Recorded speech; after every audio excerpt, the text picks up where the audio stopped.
सम्पूर्ण साथीहरु नमस्कार। नेपाली शेयर मार्केट सम्बन्धी विभिन्न जानकारी दिने क्रममा आजको भिडियोमा अन्ततः लामो विवाद र रसाकसीको बीचमा रिलायन्स स्पिनिङ मिल्सको आइपिओ नेप्सीमा सूचीकृत भएको छ। साथीहरु, यस रिलायन्स स्पिनिङ मिल्सको आइपिओ बुक बिल्डिङ विधि मार्फत खुलेको थियो र धेरै जना लगानीकर्ता साथीहरुले यस कम्पनीको आइपिओ भर्नु भएको थियो र आइपिओ हात पार्न सफल हुनु भएको थियो।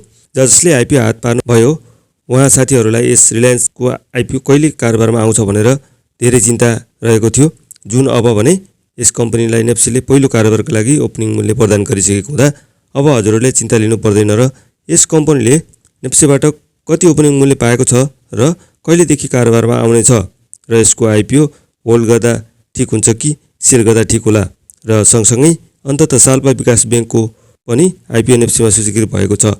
यसको आइपिओ प्राप्त गरेर कहिलेदेखि कारोबार गर्न पाइन्छ भनेर बस्नुभएका भाग्यमानी लगानीकर्तालाई पनि खुसीको कुरा छ।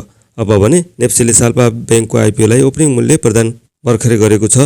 यसको आइपिओलाई पहिलो कारोबारको लागि नेप्सीले ओपनिङ मूल्य कति तोकेको छ त र हजुरहरूले कहिलेदेखि कारोबार गर्न पाउनु हुनेछ, साथै आइपिओ लामो समय होल्ड गर्ने कि तुरुन्तै बेच्दा ठीक होला, यसको बारेमा पनि जानकारी रहनेछ र यो सँगै आजभोलि धमाधम विभिन्न कम्पनीहरूले आइपिओ निष्कासन गर्न नेपाल धितोपत्र बोर्डबाट अनुमति पाउन थालेका छन्।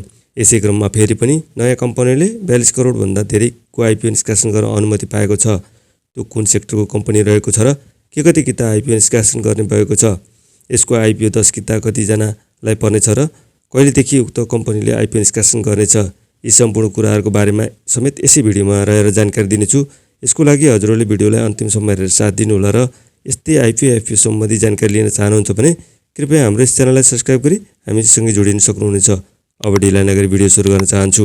सर्वप्रथम रिलायन्स स्पिनिङ मिल्सले नेप्सीबाट ओपनिङ मूल्य कति पाएको छ त यसबारे भन्नुपर्दा यस कम्पनीले गत पुसको 7 गतेदेखि जनरल पब्लिकहरूको लागि 9,24,768 किता आइपिओ निष्कासन गरी बुक बिल्डिङ विधि मार्फत बिक्री गरेको थियो।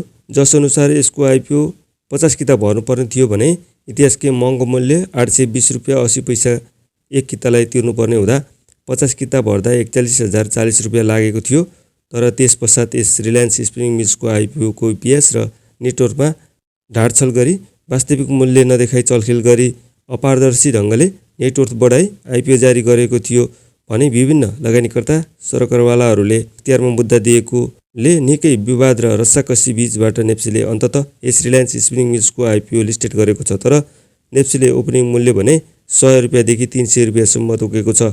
जस अनुसार आम लगानीकर्तालाई धेरै घाटा हुने भएको छ र अब यदि 300 रुपियाँबाट खुले तापनि पहिलो दिनमा 15,000 को बाट सुरु हुनेछ र यो घाटा नै भयो। यदि पहिलो दिनमै सर्किट लेभलमा बढे तापनि 10% भन्दा माथि बढ्ने कुरा भएन। त्यसैले यसको आइपिओमा दिनदिनै सर्किट लागे तापनि फाइदा कमाउन निकै समय लाग्ने देखिन्छ। समग्रमा भन्दा तत्कालै नाफा कमाउने सम्भावना रहँदैन।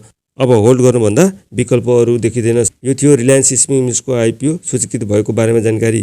अब दोस्रोमा रहेको छ साल्पा विकास बैंकको आइपिओ लिस्टेड भएको बारेमा। यस बारेमा भन्नुपर्दा यस साल्पा विकास बैंकले गत पुस महिनाको 16 गतेदेखि 14,39,179 किता आइपिओ जनरल पब्लिकहरूका लागि खुलाएको थियो भने जसमध्ये 1,43,917 जना भाग्यमानी लगानीकर्ताहरूले यस बैंकको आइपिओ 10 किताको दरले हात पार्न सफल हुनुभएको थियो र यस बैंकको नेटवर्ककै आधारमा 100 रुपियाँदेखि 300 रुपियाँसम्म नेप्सीले ओपनिङ मूल्य तोकिदिसकेको छ। यस अनुसार यसको आइपिओ 300 रुपियाँमा दोस्रो बजारमा कारोबार आउने सम्भावना छ साथी हो। र अब भने हजुरहरूले यस बैंकको आइपिओ तुरुन्तै नबेच्दा राम्रो फाइदा कमाउन सकिने देखिन्छ, किनभने बैंकको आइपिओ भएको र छिट्टै सप्लाई आउने सम्भावना कम देखिन्छ। साथै नेटवर्क पनि स्ट्रङ नै रहेको हुँदा होल्ड गर्दा पनि भविष्यमा बोनस तथा लाभांश प्राप्त गर्न सकिने देखिन्छ। यो थियो साल्पा विकास बैंकको आइपिओ नेप्सीमा लिस्टेड भएको बारेमा जानकारी। अब अन्तमा रहेको छ आजभोलि लगातार विभिन्न कम्पनीहरूको आइपिओ आउने क्रम जारी छ।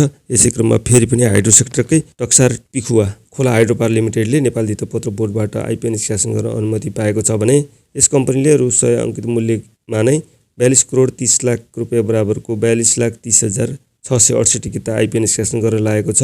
यस अनुसार यसको आइपिओ जम्मा 4,23,067 जना भाग्यमानी लगानीकर्ताहरूले 10 किताको दरले आइपिओ पाउनुहुनेछ र अब छिट्टै नै यस कम्पनीले पहिलो चरणको आइपिओ आयोजना प्रभावित स्थानीय बासिन्दा र वैदेशिक रोजगारीमा कार्यरत नेपाली साथीहरूको लागि निष्कासन गर्नेछ। तत्पश्चात जनरल पब्लिकहरूका लागि आइपिओ बिक्री खुल्ला गर्नेछ।